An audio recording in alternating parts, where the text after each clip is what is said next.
ये कहानी एक ऐसी बुढ़िया की है जो बज़ाहिर कमज़ोर और मासूम दिखाई देती थी, मगर उसकी ज़ुबान गांव में आग लगा देती थी। लोग आपस में लड़ते रहे और समझते रहे कि कसूर उनका अपना है। जब सच सामने आया तो सबको एहसास हुआ कि असल बदमाशी कहाँ छुपी थी। आखिर जब उस बुढ़िया का चेहरा बेनकाब हुआ तो सब गांव वालों ने मिलकर उसके साथ क्या सलूक किया, ये जानने के लिए कहानी को मुकम्मल देखें।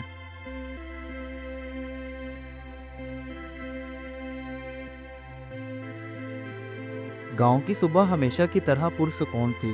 परिंदों की आवाजें, चूल्हों का धुआं और लोगों के दिलों में छुपी वो बातें जो वो चाहते तो थे कि जुबान पर ले आएं, मगर वो लेकर नहीं आते थे, क्योंकि उन्हें ऐसा महसूस होता था कि अगर कोई बात की तो गांव का सुकून कहीं बर्बाद ना हो जाए। जन्नत बीबी, जो दिखने में तो उम्र रसीदा खतून थी, मगर गुजरने वाले हर गांव के अफराद पर उनकी नज़र होती थी। दिखने में तो वो कम बोलती थी, लेकिन जब भी बोलती तो उनके अल्फाज ऐसे होते थे कि अगले बंदे का सीना चाक हो जाए। अक्सर ऐसा होता कि जन्नत बीबी गांव की औरतों के पास खड़ी होकर आहिस्ता आहिस्ता कोई ना कोई ऐसी बात छेड़ देती और उसके बाद बात को ऐसा मोड़ देती कि जिससे गांव के लोगों के दरमियान शक पैदा हो जाता।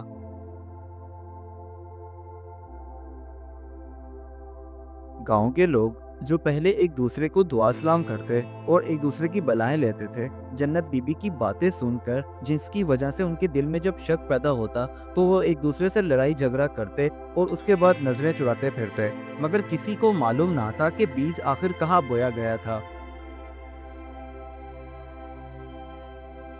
जन्नत बीबी जब भी गांव की औरतों को आपस में झगड़ा करता हुआ देखती तो उन्हें बहुत सुकून पहुंचता और दिल ही दिल में वो खुश होती, क्योंकि उन्हें ऐसा महसूस होता था कि जब दिल चाहे उनका वो आपस में किसी का भी झगड़ा करवा सकती हैं।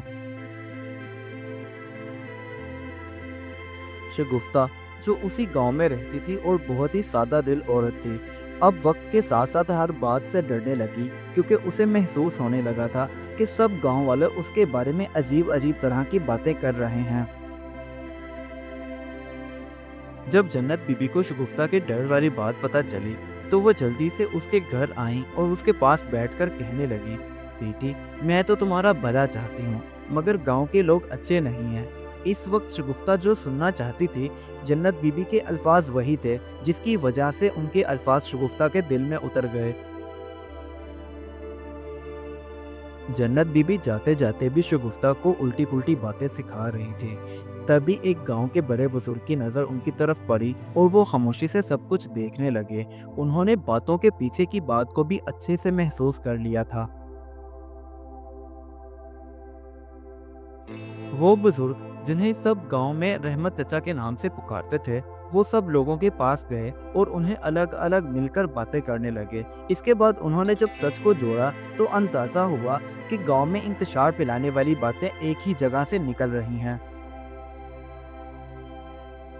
क्योंकि शुरू से लेकर अब तक गांव में जितने भी झगड़े हुए थे, उन सब झगड़ों का सिरा कहीं ना कहीं जन्नत बीबी की बातों से जुड़ा हुआ था, जिसे जानकर गांव के लोग हैरान और परेशान हो गए।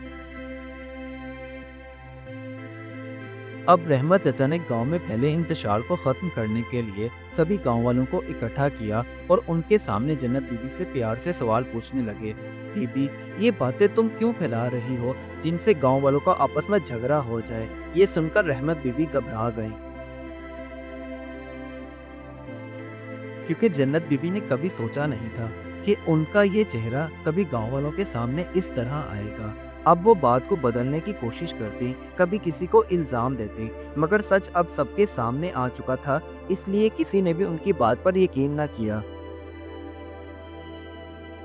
उधर गांव के वो लोग जिन्होंने जन्नत बीबी की बातों पर यकीन करके आपस में झगड़ा किया था, उन्हें अब अपनी गलती का एहसास हुआ कि काश वो बगैर सोचे समझे उस बीबी की बातों पर यकीन न करते तो आज ये सब देखना न पड़ता। अब गांव वाले जन्नत बीबी से मुख्तलिफ तरह के सवाल करने लगे जिनका उसके पास कोई जवाब नहीं था, इसलिए उसने सर झुका लिया, क्योंकि शर्मिंदगी का एहसास हो रहा था और कहीं ना कहीं उनका ज़मीर भी उन्हें झंझोड़ रहा था। अब जन्नत बीबी किसी से नजरें तो नहीं मिला सकती थी, लेकिन उन सब के सामने रोते हुए हाथ जोड़कर माफी मांगते कहने लगी, میرے بچوں، مجھے معاف کر دو، میں نے تم سب کا آپس میں جھگڑا کروایا، گاؤں میں انتشار پھیلایا، لیکن اب میں ہمیشہ خاموش رہوں گی۔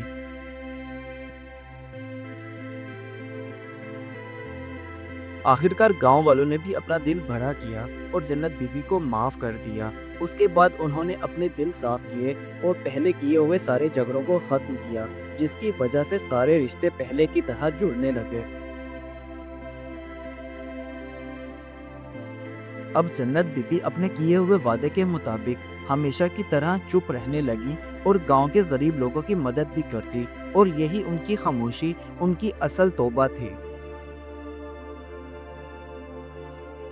ہر گزرتے دن کے ساتھ گاؤں میں سکون واپس آ گیا، کیونکہ سب نے سیکھ لیا تھا کہ زبان اگر قابو میں نہ ہو تو سب کچھ برباد ہو جاتا ہے، اور اگر قابو میں رہے تو سکون پھیل جاتا ہے۔ اس کہانی سے ہمیں یہ سبق ملتا ہے، باتیں پھیلانا آسان ہے مگر زخم بڑھنا مشکل ہے، کیونکہ جو زبان قابو میں رکھے وہی اصل سمجھدار ہے، اور خاموشی اکثر سب سے بڑی دنائی ہوتی ہے۔ Do like my videos and don't forget to subscribe my YouTube channel. Also press the bell icon.